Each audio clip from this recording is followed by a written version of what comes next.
श्रोता प्रेमियों, मैं राम सागर शास्त्री आप लोगों के समक्ष रखने जा रहा हूं एक प्रसंग, बलिवामन चरित्र।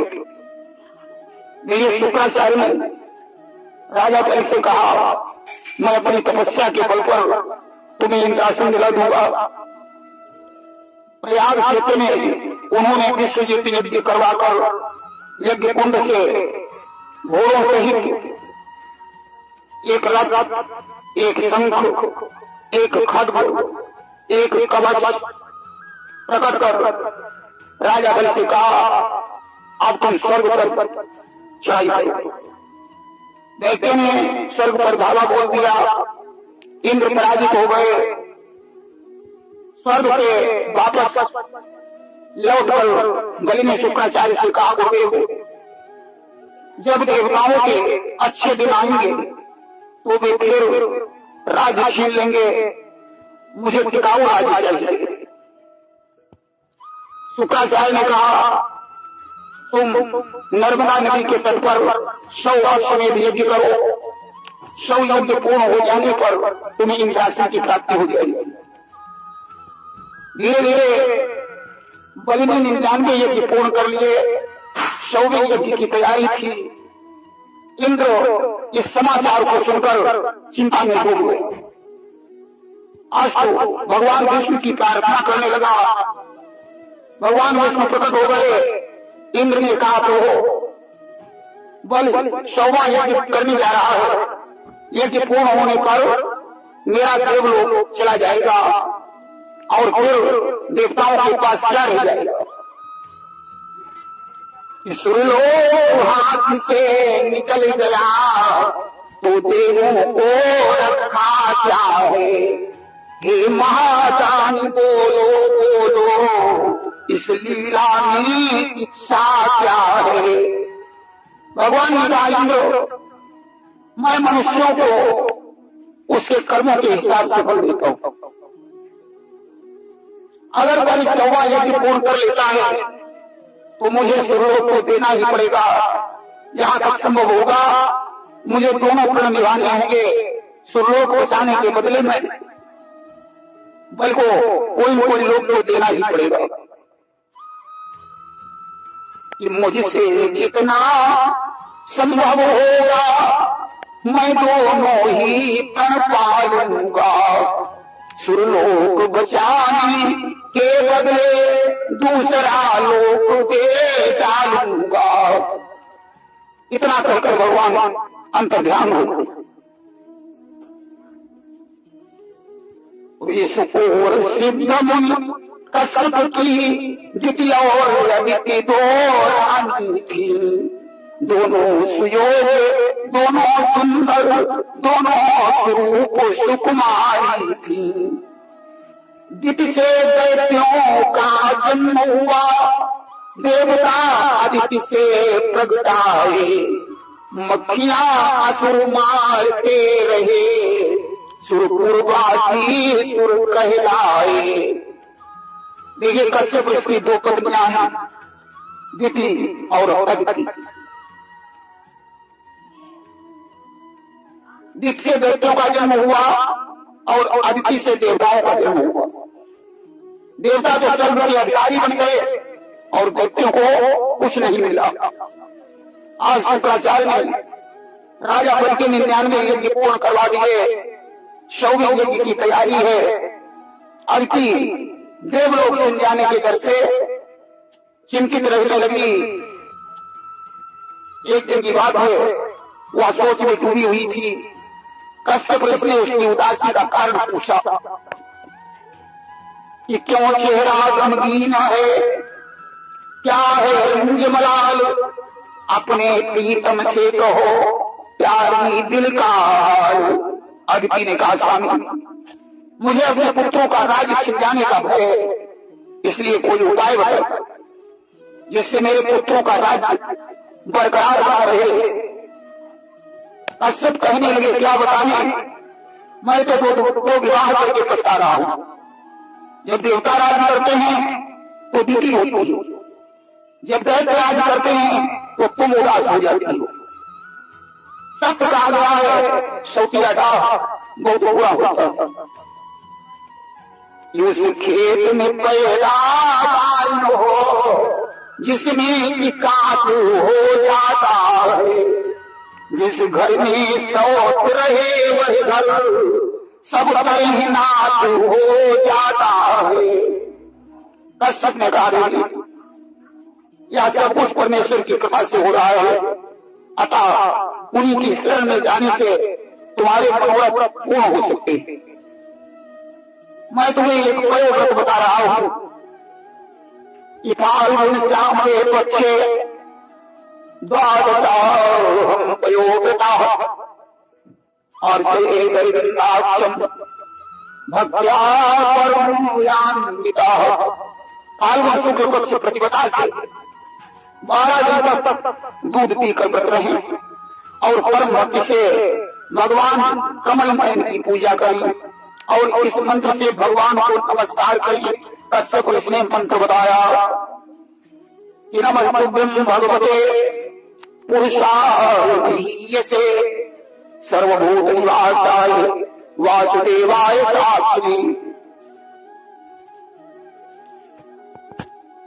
प्रभु आप सर्वशक्तिमान हैं, अंतर्यामी हैं, आराधनीय हैं, समस्त प्राणी आप हैं और आप समस्त प्राणियों में निवास करते हैं, इसीलिए आपको वासुदेव कहते हैं।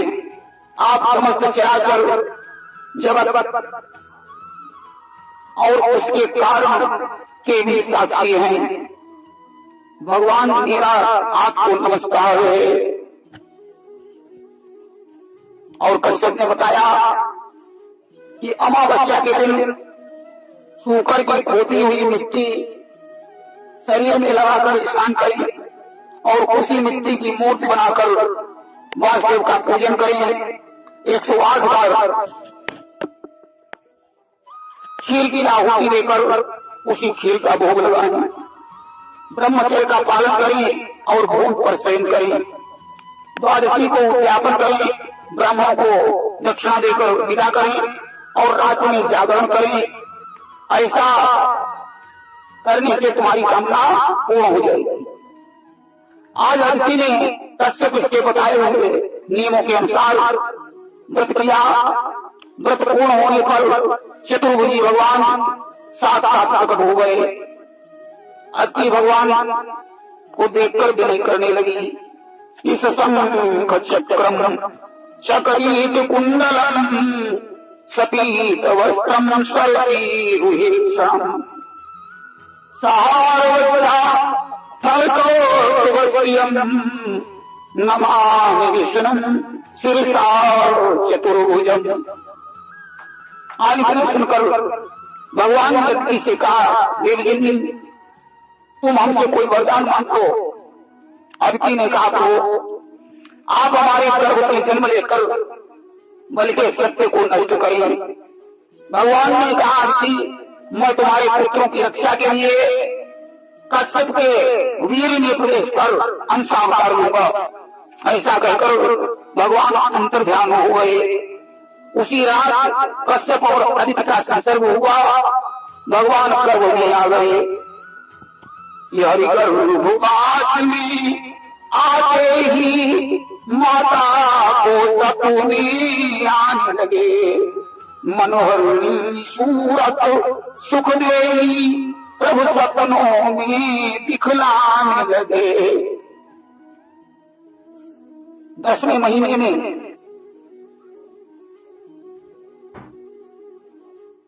अदिति के गर्भ से भगवान का जन्म हुआ।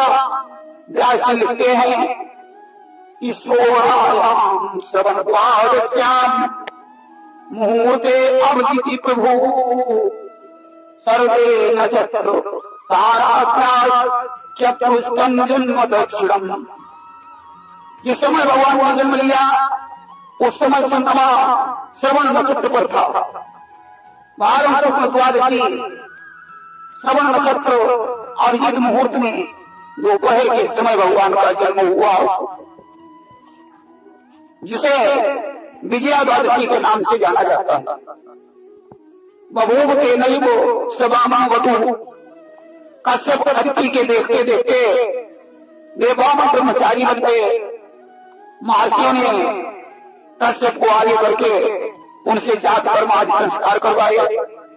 जब उनका उपनयन संस्कार हुआ तब गायत्री के अधिष्ठात्र देवता सविता ने उन्हें गायत्री का उपदेश दिया। बृहस्पति ब्रह्म सूत्रम मेघराम कश्यपो ददातु। देवगुरु बृहस्पति जी ने उन्हें यज्ञ को गीत दिया और कश्यप ने मेखला प्रदान की। ददौ प्रसादम भूमिर दंडम सोमो वनस्पति गोपीनाक्षादम माता देवसत्तम जगदापते। पृथ्वी ने कृष्ण ब्रह्मचर्म प्रदान की। वन के स्वामी चंद्रमा ने उन्हें दंड प्रदान किया और माता अदिति ने लंबूति और प्रतिवस्त्र प्रदान किया। आकाश में भगवान को सत्य प्रदान किया। कमंडलम वेद गर्वा प्रशांत सप्तर्षियोदतु आत्माराम महाराज सरस्वती विरात्मना। ब्रह्मा जी ने कमंडल दिया, सप्तर्षियों ने कुशासन दिया, सरस्वती ने रुद्राक्ष की माला प्रदान की। कुबेर ने उन्हें भिक्षा पात्र दिया और भिक्षाम भगवती साक्षात माता विकासती और सती शिरोमणि जगजननी भगवती उमा ने उन्हें भिक्षा प्रदान की। इस तरीके से आज वामन भगवान को ब्रह्मचारी बनाया गया। सजनों, कि तन पर हुआ पीता बल रहा तो तीन मात्र ही अंबर है। वह शंख नहीं, वह चक्र नहीं, हाथों में दंड कमंडल है। वैजंती कौतुभ भूल गए, केवल रुद्राक्ष की माला है। ब्रह्मांड दबाने वाले के दब रही एक मृगशाला है।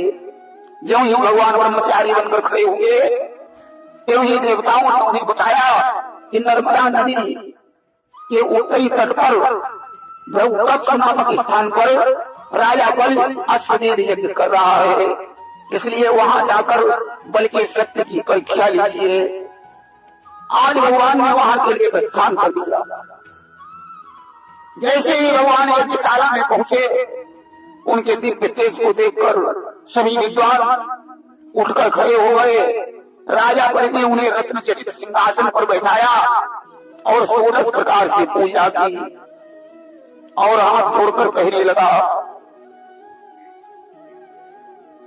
कि बोला प्रभु चरण धार करके सेवक का मान बढ़ाया है। पर दया धाम बदलाओ तो इस कारण कष्ट उठाया है। बल ने कहा तो आपके दर्शन करके मैं कृतार्थ हूं। आप हमसे रथ पालकी हाथी घोड़ा चर्च भूमि जो भी मांगना चाहते हो मांग लीजिए। भगवान ने कहा राजन, हमने भी सुना है कि आप बड़े दानी हैं। मैं बड़ी दूर से आपका नाम सुनकर आया हूँ। मुझे हाथी घोड़े रथ पालकी और द्रव्य की कोई जरूरत नहीं है।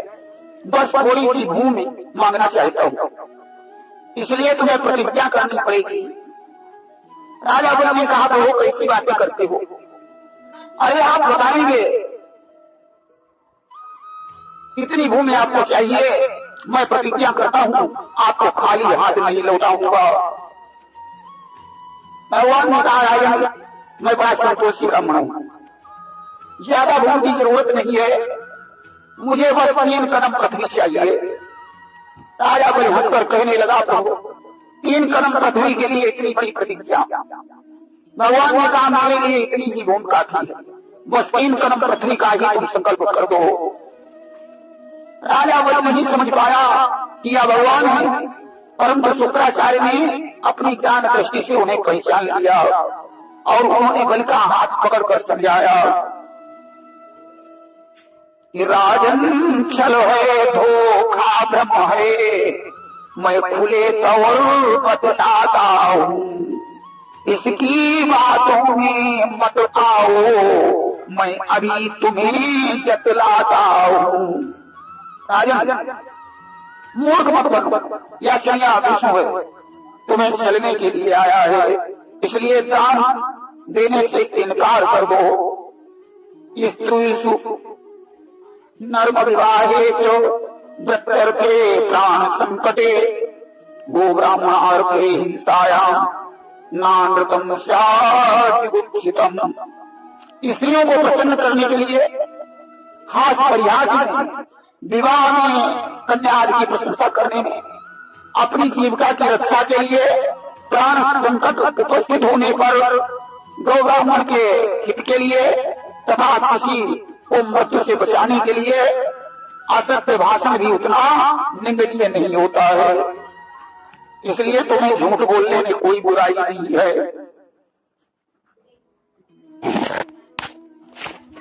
दानवीर कहने लगा, रहने दो गुरुराज, तोड़ नहीं सकता कभी अपने प्रण की लाज। बल ने कहा,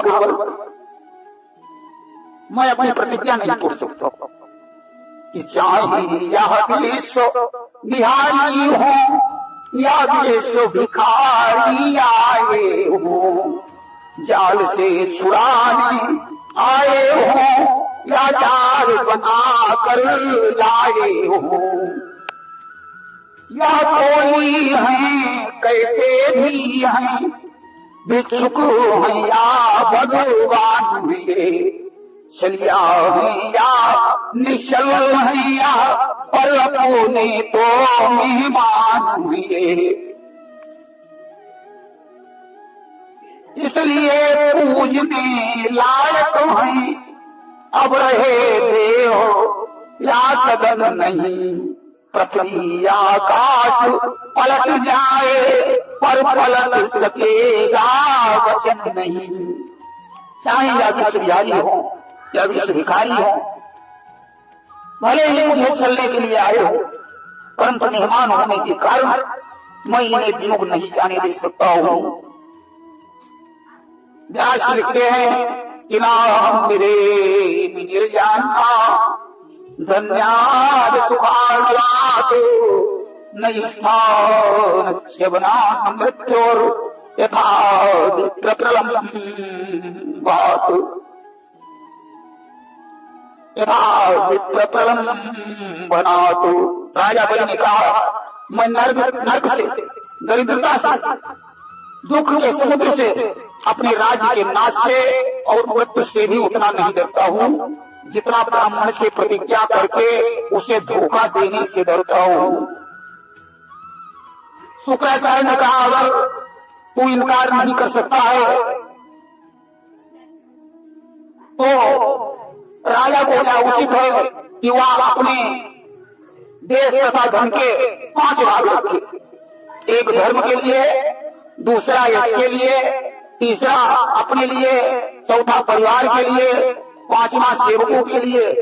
उसे अपने हिस्से में से 5वां भाग दान देना चाहिए।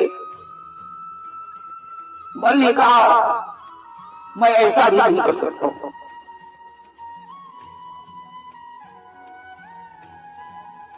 सज्जनों, शुक्राचार्य ने विचार किया, चेला अंधा हो रहा है, उन्होंने बल को साथ दे दिया।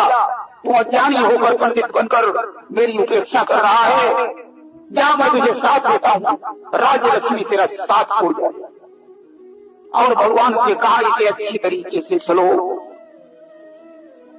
सज्जनों, जब राजा बल ने शुक्राचार्य का कहना मानकर संकल्प करने के लिए तैयारी की तो शुक्राचार्य से नहीं रहा गया। वे सूक्ष्म रूप बनाकर भगवान के कमंडल में बैठ गए और कोटी में एक आंख लगाकर देखने लगे कि देखिए चेला कैसे चला जाता है। भगवान ने कमंडल उठाकर बल की अंजलि में जल डाला, परंतु जल ही नहीं गिरा।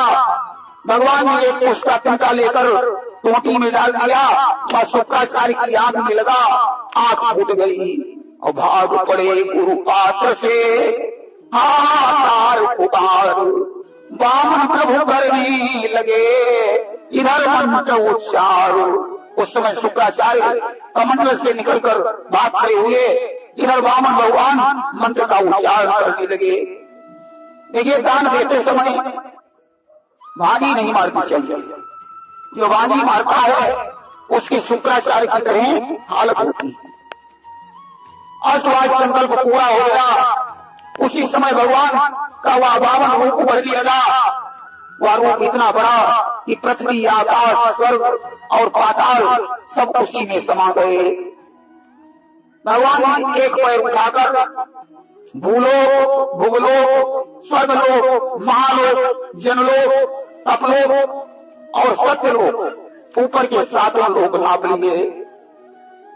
सत्यलोक में बैठे थे पितामह ब्रह्मा, वे भगवान का चरण देखकर बहुत प्रसन्न हुए कि सत्यलोक मां पग जब गए तो ब्रह्मा अति प्रसन्न मन भये।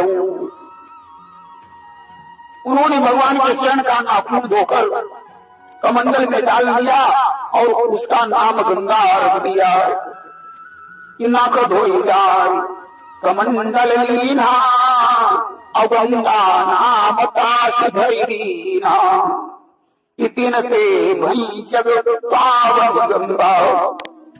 इस तरीके से गंगा जी का प्राकट्य होता है। दूसरे कदम से अतल लोक, वितल लोक, सुतल लोक, तलातल लोक, महातल लोक, रसातल लोक और पाताल लोक, ये नीचे के सातों लोक नाप लिए। अब भगवान ने राजा बलि से कहा, राजन एक कदम अभी बाकी रह गया है, उसके लिए आपका क्या विचार है? राजा अपने भय के मारे कांप रहा था, वह कुछ भी नहीं बोल पाया। भगवान ने गरुड़ को आज्ञा दी कि इसे गरुड़ पास में बांध लो, क्योंकि जो प्रतिज्ञा करके उसे पूरा नहीं करता उसे नरक में जाना पड़ता है। गरुड़ ने राजा बलि को बांध लिया और जमीन पर गिरा दिया। उसी समय प्रहलाद जी वहां आ गए। उन्होंने भगवान को प्रणाम करके कहा, तो जिसने अपना सर्वस्व दे दिया उसके पास शरीर के अतिरिक्त बचा ही क्या है? अतः आप बलि को छोड़ दीजिए। जिसके नाम मात्र से जीवों का उद्धार हो जाता है, फिर भला आपका साक्षात्कार करके वह नरक कैसे जा सकता है? संपत्ति से बड़ा संपत्तिवान होता है। आज तीसरे कदम बलि के शरीर को नाप लीजिए। भगवान ने बलि को छोड़ दिया। आज बलि ने अपनी पीठ नपवाकर तीसरा कर्म पूरा किया और बोले, भगवान ने कहा कि मैं तो बलि की परीक्षा ले रहा था। मैं जिस पर कृपा करता हूं उसकी चार चीजें छीन लेता हूं। नंबर 1 अभिमान, नंबर 2 धन, नंबर 3 विद्या और नंबर 4 जातीय अभिमान। आज भगवान ने बलि से कहा कि मैं इसी भाव का भूखा था जिस कारण बना भिखारी हूँ। राजन कुछ मांगो आज्ञा दो, अब मैं ही आज्ञाकारी हूँ। हे राजन, मुझसे कोई वरदान मांगो। उस समय राजा बलि की पत्नी विंध्यावली ने कहा, प्रभु कैसी बातें करते हो? अरे भिखारी से भीख कैसे? यही से ही रानी होते प्रभु जो क्यों हाथ पसारो तो मम पाई। वाए हते गौना बन के पछ मिली है द्वार पे बलि के जाई। क्यों अब ऐसी बात करो प्रभु धानी, बड़े हो लजावत नाई। और का मांगो मोहिलाज लगे, ऐसे मंगते हम मांगत नाई। अस्तु आप बिना मांगे ही जो देना चाहते हो उसे दे दीजिए। भगवान ने बलि को सुतल लोक का राज्य दे दिया और कहा, 8वें मनवंतर में हम तुम्हें इंद्रलोक का राज्य दे देते। बलि ने कहा प्रभु आप हमारे द्वार पर गदा लेकर आठों पहर पहरेदारी करेंगे। भगवान ने तथास्तु कह दिया। अब शुक्राचार्य ने कहा प्रभु हमारी आंख फूट गई है, उसके लिए मुझे भी कुछ बताइए। भगवान ने कहा तुम्हारी आंख सही नहीं हो सकती है। काने और अंधे लोग में चालाक होते हैं। शुक्राचार्य ने कहा मेरी आंख भले ही फूटी ही बनी रहे परंतु उसका दोष नष्ट हो जाए। भगवान ने कहा कि लोग काने को देखकर अपशकुन मानते हैं, परंतु मैं तुम्हें वरदान देता हूं जब तक तुम्हारा दर्शन नहीं होगा तब तक कोई शुभ काम नहीं हो सकता है। देखिए एक अंधे ने भगवान शंकर की बड़ी पूजा की। भगवान शंकर उसकी पूजा पर प्रसन्न होकर एक दिन प्रकट हो गए। उन्होंने अंधे से कहा कि क्या चाहिए तुमको आंखें भिखारी, क्या चाहिए तुमको धन पुत्र नारी। भिखारी तुम्हें क्या चाहिए? आंखें चाहिए या धन चाहिए, पुत्र चाहिए या स्त्री चाहिए? उस अंधे ने कहा कि ना चाहिए हमको आंखें पुरानी, ना चाहिए हमको धन पुत्र नारी, ये कुछ भी नहीं चाहिए। और उसने एक ही वरदान में चारों चीजें मांगी कि उजारा विनय एक हमारी, कि देखूं मैं नैनों से सुत छत्रधारी। अब स्त्री नहीं होगी तो पुत्र कहां से आएगा? आंखें नहीं होगी तो पुत्र को देखेगा कैसे? और पुत्र राजा होगा तो धन की फिर कमी क्या रहेगी? एक ही वरदान में उसने चारों चीजें मांगी। अंधे लोग इतने चालाक होते हैं। आज तो राजा बलि ने सुतल लोक में 52 दरवाजों का महल बनवाया। भगवान उसके द्वार पर पहरा देने लगे। भगवान ने राजा बलि से कहा राजा कोई एक दरवाजा निश्चित कर दो जिस पर मैं आपको दर्शन दिया करूं। बलि ने कहा प्रभु जब मुझे चलने आए थे ना उस समय आपने मेरे कष्ट पर तनिक भी विचार नहीं किया। अब अगर तुम्हें कष्ट हो रहा है तो मैं क्या कर सकता हूं? आज तो भगवान ने 52 रूप बनाकर बल के 52 दरवाजों की पहरेदारी की। इधर तो भगवान बल के द्वार बाल बन गए और कुंवर लक्ष्मी माता बहुत परेशान हो गई। एक बार नारद ऋषि आए और समाचार सब कहीं समझ आए। एक बार लक्ष्मी जी उदास बैठी हुई थी। उसी समय देवर्षि नारद आ गए। लक्ष्मी जी ने नारद से पूछा कि भगवान लौट कर नहीं आए। नारद ने कहा माता वो राजा बल को छलने के लिए गए थे परंतु खुद चल गए। भगवान बल के द्वार काल बन गए हैं। धीरे धीरे श्रावण का महीना आया। पूर्णिमा के दिन लक्ष्मी जी ने हाथ में राखी उठाई और राजा बल के दरवाजे पर पहुंची।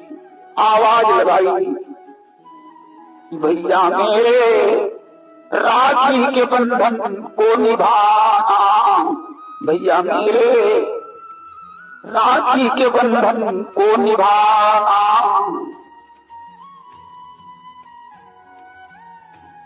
इस तरीके से बलि समझा मेरी बहन आई है, एकदम भाखड़ा हुआ। चरों पर गिर पड़ा। लक्ष्मी जी ने राजा बल की कलाई पर राखी बांधी।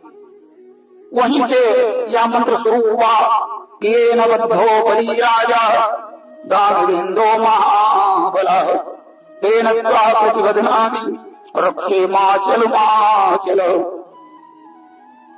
और वहीं से श्रावण के महीने में राखी का त्योहार मनाया जाने लगा। बलि ने कहा बहन मुझसे कुछ मांग लो। लक्ष्मी जी ने कहा भैया ऐसा करो मुझे या तुम्हारा द्वारपाल बहुत अच्छा लगता है, इसे मुझे दे दीजिए। बलि ने कहा बहन द्वारपाल के बदले तुम अगर मेरे प्राण भी मांग लेती तो भी मैं इनकार नहीं करता। अस्तु। बलि ने द्वारपाल भगवान को समर्पित कर दिया। और भगवान वैकुंठ लोक में वापस आए हैं। देखिए अगले मनवंतर में बल ही इंद्रासन पर बैठेंगे। प्रेम से बोलिए वृंदावन बिहारी लाल की जय। राजा बलि का नाम सभी लोगों ने सुना है।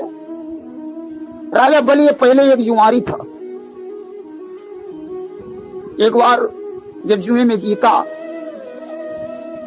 तो एक वैश्या के लिए इसने एक बढ़िया सा हार बनवाया और वो हार लेकर उस वैश्या को देने जा रहा था। उसी दिन इसकी मृत्यु का समय था। सजनों, वैश्या तक नहीं पहुंच पाया।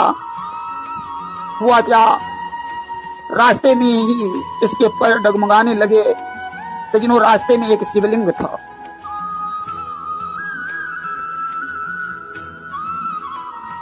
अब शिकारी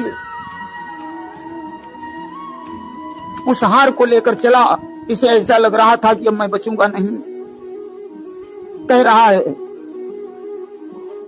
बुजुआरी, आज कह रहा है कि हे प्यारी मुझे क्षमा करना, मैं पास तुम्हारे आ न सका।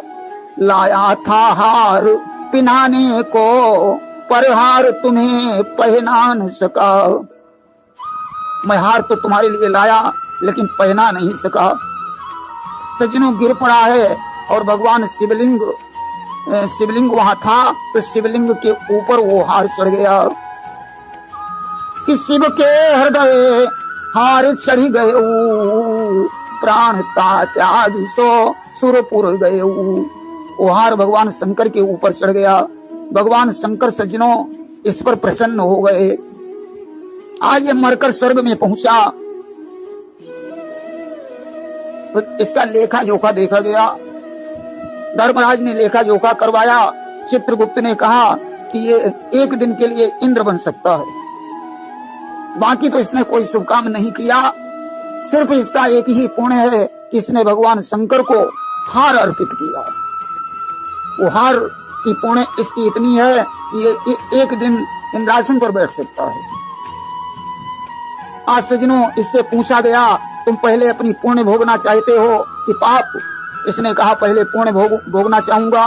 तो आज इंद्र से बना दिया गया कि इंद्रता ही जब दियो बनाई और तुरंत ही गयो सो खल बौराई। जैसे इंद्र बनाया और फिर वो खल बौरा गया। सुरापान करी बार ही बारा, फिर कुपंथ महापगुते ही धारा। मदिरा का पान करने लगा।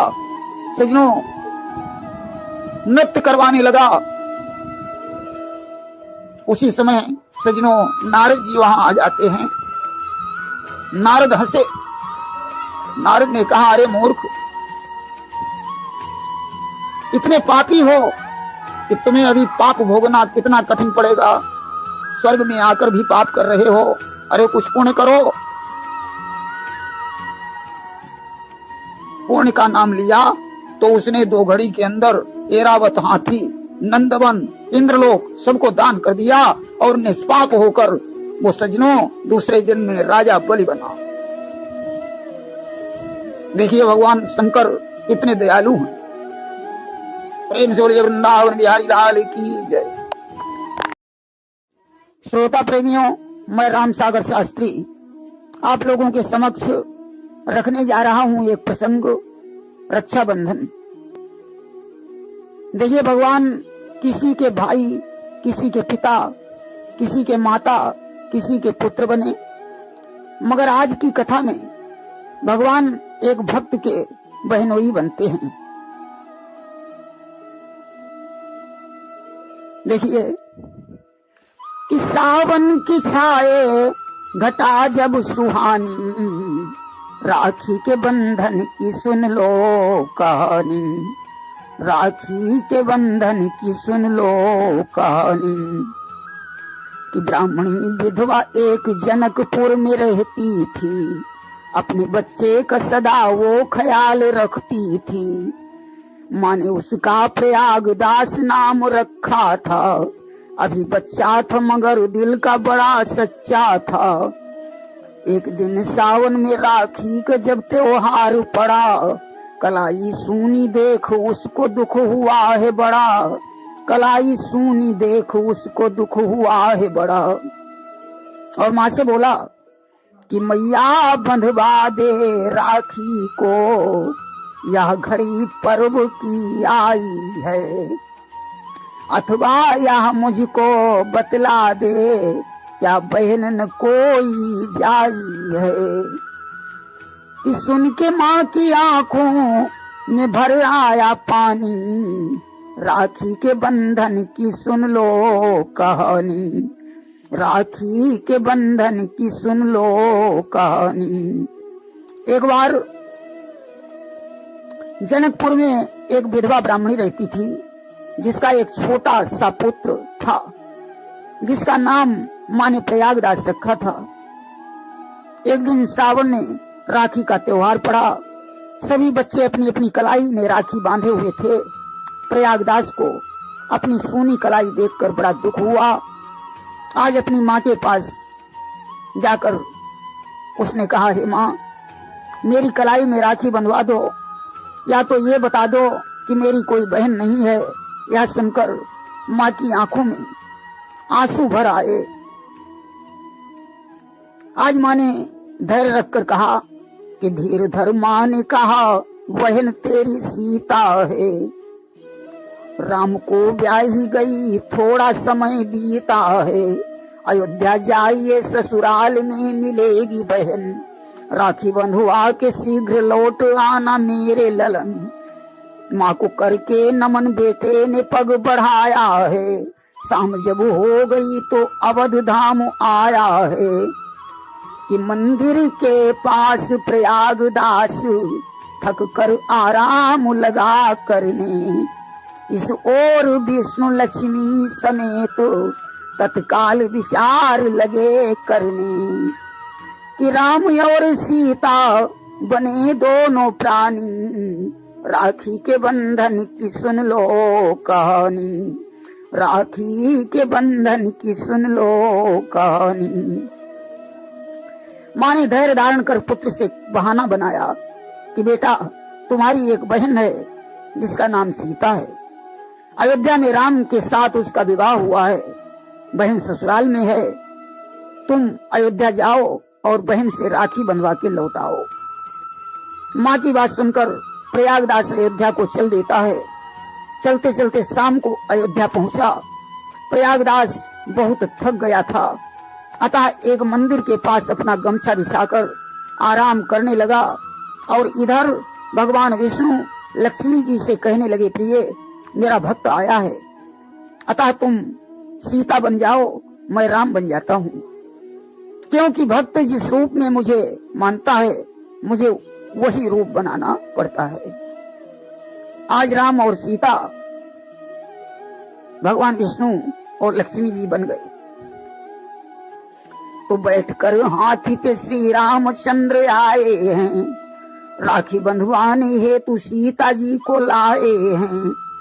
कहा सीता ने, भैया लाओ कलाई अपनी, रक्षा बंधन है आज बांध दूं राखी अपनी। करके मंगल तिलक सीता ने राखी बांधी है, प्रयाग खुश हुआ गम की पटाई आंधी है। कि सीता ने जब राखी बांधी तो ठंडा हुआ कलेजा है। फिर कहा बताओ तो भैया, माँ ने क्या मुझको भेजा है।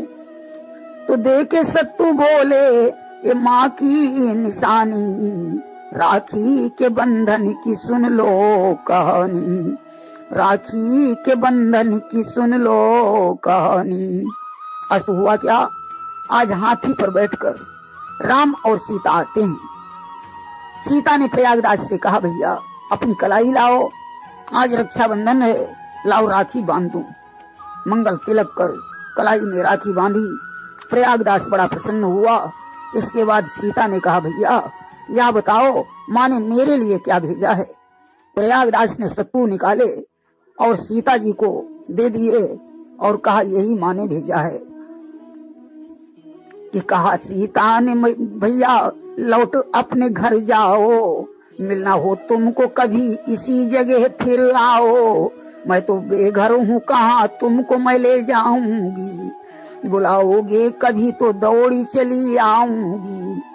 प्रयाग लौट के आया तो माँ से हाल कहा, कलाई देख खुशी का भी ठिकाना न रहा, कि आंखों में आंसू भर आए, ऐसा कुछ प्रेम प्रमाद बढ़ा।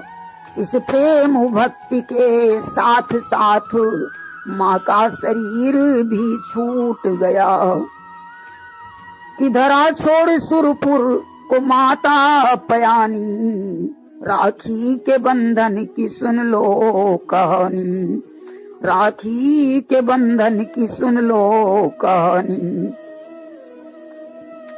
सीता ने कहा भैया अब तुम अपने घर लौट जाओ, जब भी आना तो इसी जगह आना, मेरा कहीं घर नहीं है जहां तुम्हें ले जाऊं। आज प्रयागराज को वापस कर दिया, प्रयाग घर लौटा और उसने सारी कथा माँ को बताई। आज माँ की खुशी का ठिकाना नहीं रहा, उसकी आंखों में आंसू भर आए। वह समझ गई आज मेरे प्रभु ने मेरे पुत्र की आकांक्षा पूरी की। इसी प्रेम भक्ति में विभोर होकर माँ का शरीर छूट गया, माता स्वर्ग को चली गई। कि सहारा छूट गया उसने मन में जान लिया, प्रयागदास ने फिर अवध को प्रस्थान किया। उसी मंदिर के पास राम सीता आए हैं, पैर छूकर प्रयाग ने वचन सुनाए हैं। जीजा बतलाओ कैसे हाल चाल हैं अपने, तुम्हारे दुख के मुझे रोज आते थे सपने। कि तब रामचंद्र हंस कर बोले, विधि की गति कही न जाती है, लाखों संकट गुजरे मुझ पर, कहने में फटती छाती है। कि लीला प्रभु की किसी ने न जानी, राखी के बंधन की सुन लो कहानी, राखी के बंधन की सुन लो कहानी। अब तो माँ का सहारा छूट गया। एक दिन प्रयाग फिर अयोध्या गया, उसी मंदिर के पास राम और सीता आए।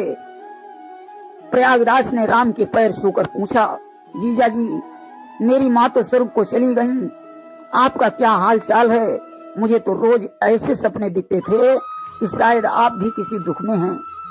रामचंद्र ने हंसकर कहा कि विधाता की गति जानी नहीं जाती, मेरे ऊपर एक कष्ट नहीं कष्टों के पहाड़ टूट पड़े, जिसका बयान नहीं कर सकता हूँ। भगवान की लीला को कौन जान सकता है। कि 14 वर्षों का पहले साल जीवनवास हुआ, दूसरा दुख जो पिताजी का स्वर्गवास हुआ, तीसरा दुख वन में जानकी का हरण हुआ, शक्ति लक्ष्मण के लगी निश्चरों से समर हुआ। जीत के लंक अभी जल्द ही वापस आया, हो गया राज तिलक चैन अब दिल को आया। कि बोले प्रयाग हे बहनोई, तुमने अति कष्ट उठाया है, पर बहन हमारी सीता को क्यों वन वन में भटकाया है। कि इनकी मुसीबत न दिल में समानी, राखी के बंधन की सुन लो कहानी, राखी के बंधन की सुन लो कहानी। राम ने कहा, साले जी पहले तो कैकेयी माता के द्वारा मेरा 14 वर्षों का वनवास हो गया, दूसरा दुख यह हुआ कि पिताजी की मृत्यु हो गई, तीसरा दुख वन में सीता जी का यानी तुम्हारी बहन का हरण हो गया, लक्ष्मण पर मेघनाद ने शक्तिबाण का प्रहार किया, निश्चरों से घमासान युद्ध करके अभी हाल ही में मैं वापस आया हूँ, अब मेरा राज तिलक हो चुका है। ऐसी बातें सुनकर प्रयागदास बोले, बहनोई साहब वनवास तो तुम्हारा हुआ था, तुम वन में जाते, मेरी बहन सीता को जो तुमने वन वन में भटकाया है, मुझे ये बात अच्छी नहीं लगी। इनकी मुसीबत मेरे हृदय में समाहित नहीं हुई। कि बताते पहले अगर मैं भी उस वन में चलता, अपने जी जान से दोनों की मैं सेवा करता। ऐसे सुन के बचन श्री राम जी हर्षाए हैं, बिठा के हाथी पे फिर स्वर्ग धाम आए हैं। प्रभु की लीला का कोई न पार पाया है, भक्त के हेतु रूप राम का बनाया है। कि अब दास प्रयाग शरीर सहित जब स्वर्ग धाम में आए हैं, नभ में दुंदुभी लगी बजने, देवों ने पुष्प बरसाए हैं। कि भक्तों की महिमा न जाए बखानी, राखी के बंधन की सुन लो कहानी, राखी के बंधन की सुन लो कहानी। अरे मुझे पहले बताया होता तो मैं भी वन में चलता, आप लोगों की सेवा करता। ऐसे वचन सुनकर राम बड़े प्रसन्न हुए। इसके बाद प्रयागराज को हाथी पर बैठाया, स्वर्ग में लेकर चले गए। भगवान की लीला बड़ी अजीब है। आज भक्त के लिए उन्होंने राम का रूप धारण किया। प्रयागराज सशरीर स्वर्ग में पहुंचे। देवताओं ने वहां फूलों की वर्षा की। सज्जनों, इस तरीके से भगवान भक्तों की अभिलाषाएं पूर्ण करते हैं। भगवान को जिस रूप में जो पाना चाहता है, भगवान उसी रूप में उसे प्राप्त होते हैं। प्रेम सोली वृंदावन बिहारी लाल की जय। श्रोता प्रेमियों, मैं राम सागर शास्त्री आप लोगों के समक्ष रखने जा रहा हूं एक प्रसंग, रक्षाबंधन के त्योहार की कथा। देखिए, व्रत और त्योहार में क्या अंतर है। जिसे मनाना अपनी श्रद्धा के ऊपर है उसे व्रत कहते हैं, और जिसे मनाना सभी के लिए जरूरी है उसे त्योहार कहते हैं। जैसे करवा चौथ आ गई, अब जिस स्त्री की श्रद्धा होगी वह करवा चौथ का व्रत रहेगी, जिसे श्रद्धा नहीं होगी वह नहीं रहेगी। परंतु दीपावली यदि आ गई तो इसे सभी लोग मनाएंगे। होली आई तो सभी मनाएंगे। रक्षाबंधन आ गया तो सभी मनाएंगे। हमारे व्रत और त्योहारों को मनाने का कोई न कोई कारण है। आज हम ये जानेंगे कि आखिर रक्षाबंधन का त्योहार क्यों मनाया जाता है। देखिए, रक्षाबंधन श्रावण की पूर्णिमा को मनाया जाता है। इसे मनाने के विषय में अनेकों कथाएं प्रचलित हैं। इस दिन बहन अपने भाई के मस्तक पर तिलक लगाकर कलाई में राखी बांधती है और भाई से यह मांगती है कि भैया तुम हमेशा हमारी रक्षा करना, और भाई अपनी बहन की रक्षा करने की प्रतिज्ञा लेता है।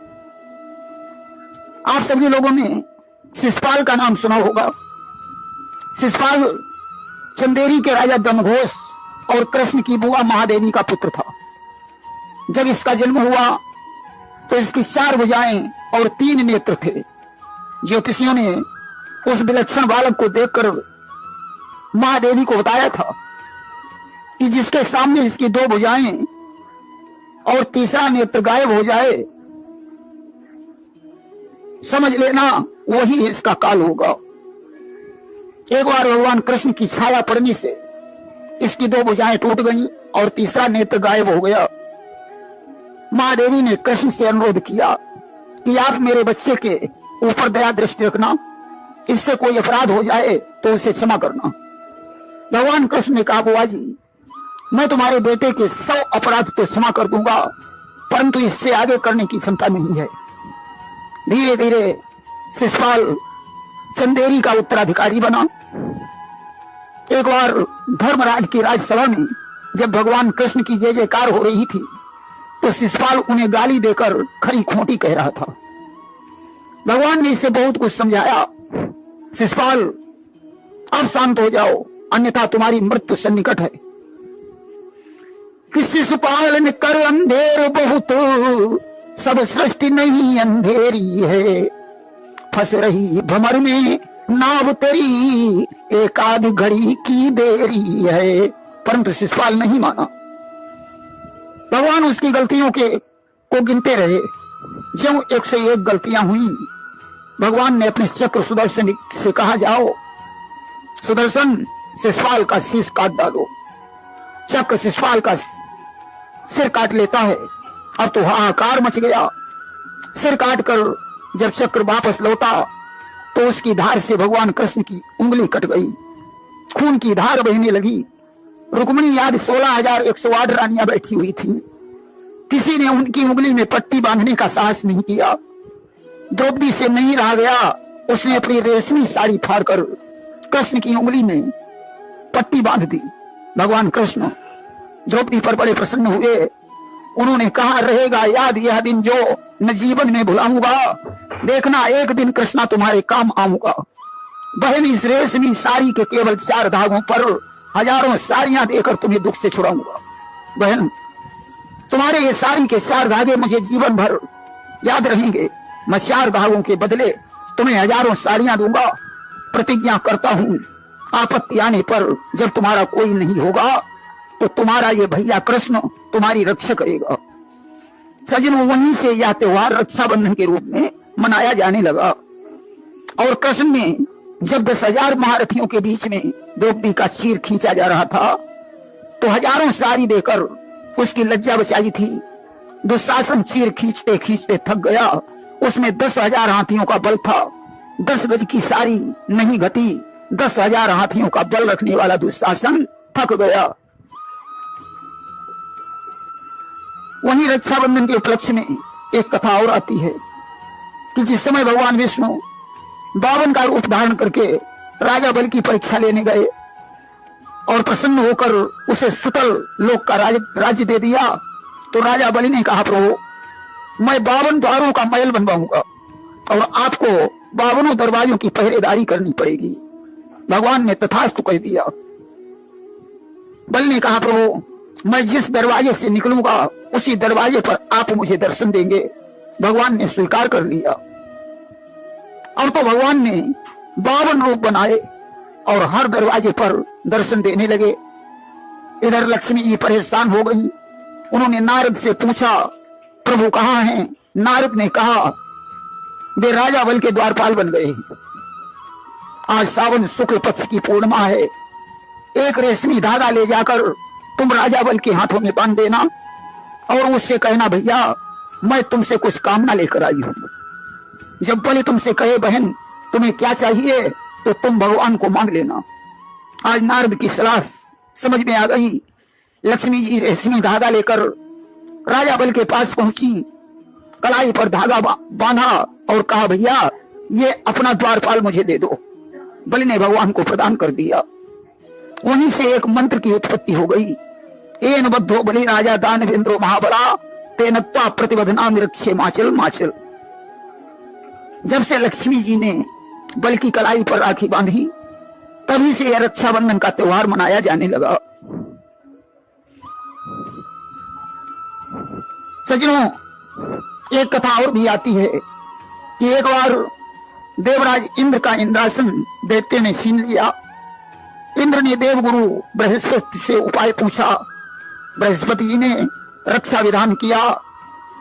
श्रावण मास की पूर्णिमा के दिन उन्होंने एक रेशमी धागे को अभिमंत्रित कर सची से कहा, इसे देवराज इंद्र के दाहिनी कलाई में बांध दो। उसी के बल पर इंद्र को देवताओं पर विजय प्राप्त हुई। इसीलिए बहनें अपने भाइयों की कलाई पर राखी बांधती हैं कि मेरा भैया हमेशा विजयी रहे।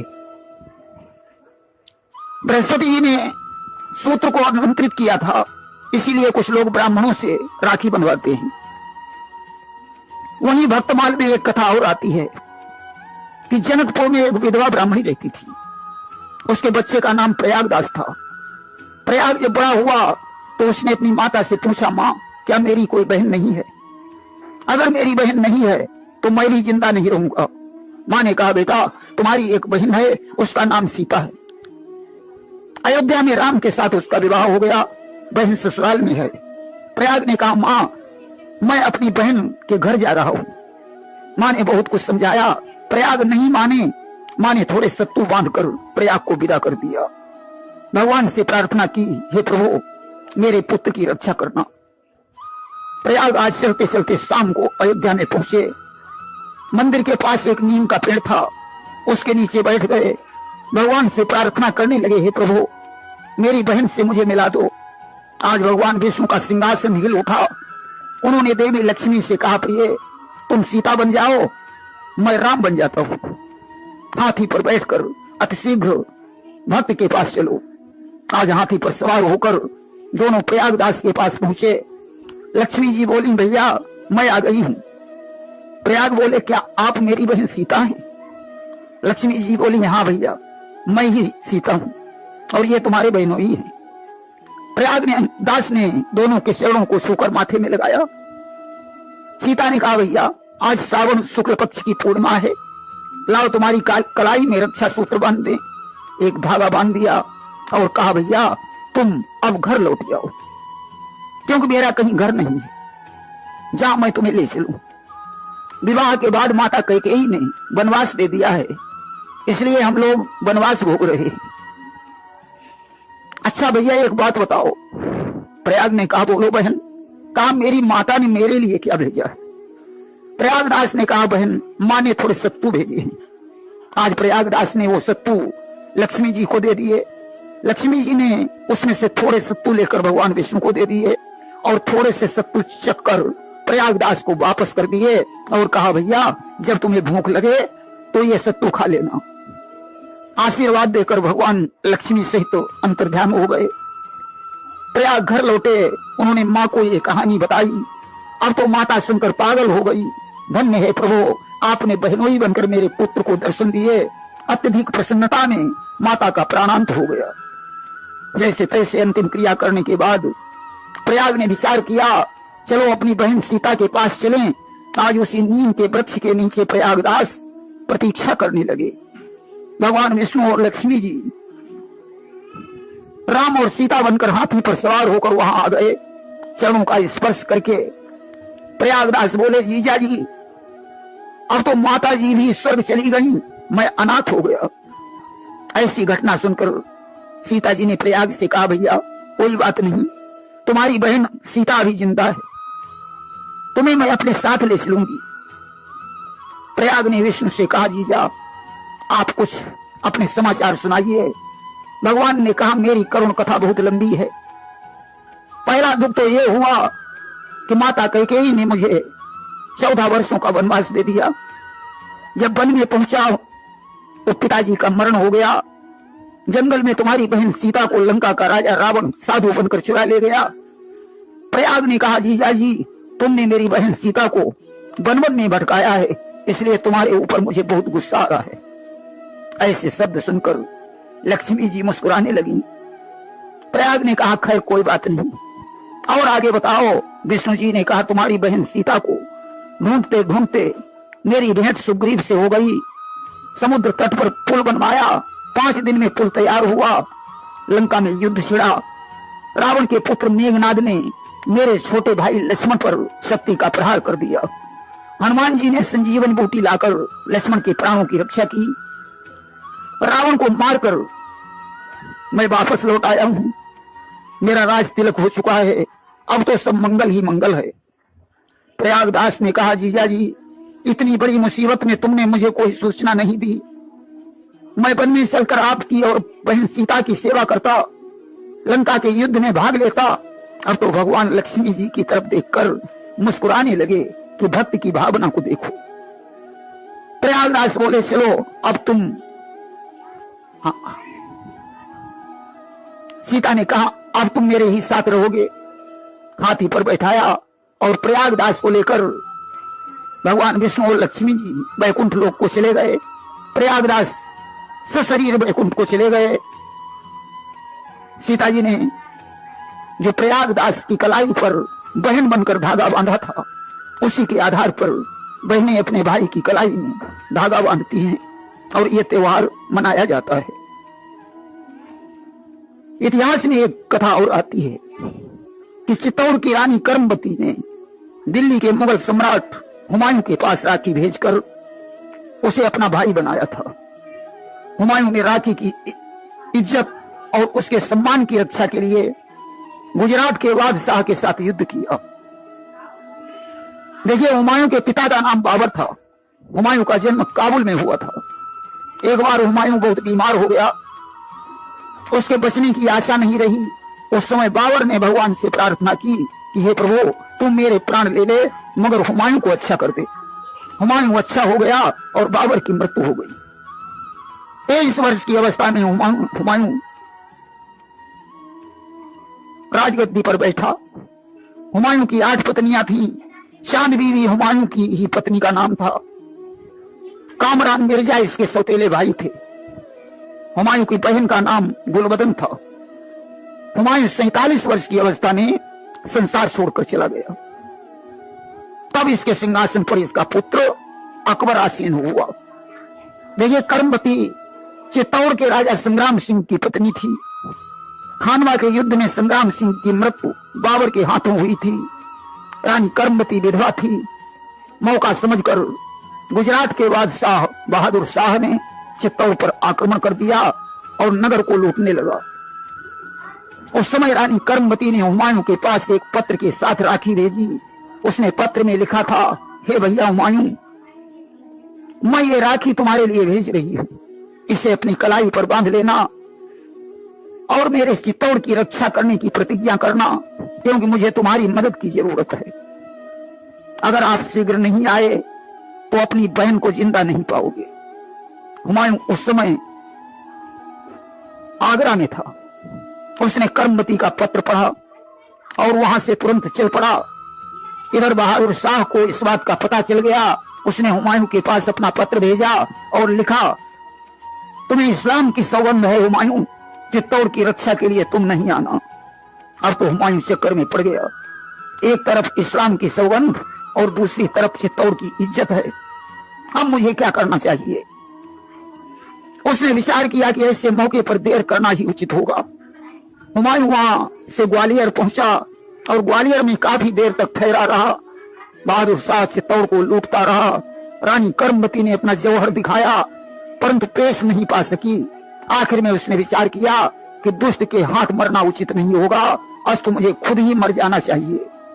उसने चिता बनाई और उसमें जलकर भस्म हो गई।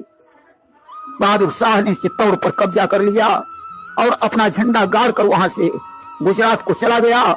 इधर हुमायूं पहुंचा। उसने कर्मवती की राख को देखा, जिस राख से कर्मवती की आहें निकल रही थीं, मानो वो राख कह रही थी, हे भैया हुमायूं, तुमने आने में बहुत देर कर दी। हुमायूं ने चिता की राख उठाई और अपने मस्तक पर लगाई और बोला, बहन मुझे क्षमा करना, मैं उचित समय पर नहीं आ सका, परंतु ये हुमायूं अपनी प्रतिज्ञा को पूरा करके ही दम लेगा। उसने शेर शाह का झंडा उखाड़ कर फेंक दिया। अब तो युद्ध छिड़ गया। हुमायूं विजयी हुआ और उसने चित्तौड़ का राज्य कर्मवती के पुत्र विक्रमजीत को प्रदान कर दिया। विक्रमजीत को शत्रुओं के भय से रानी कर्मवती ने बाहर भिजवा दिया था।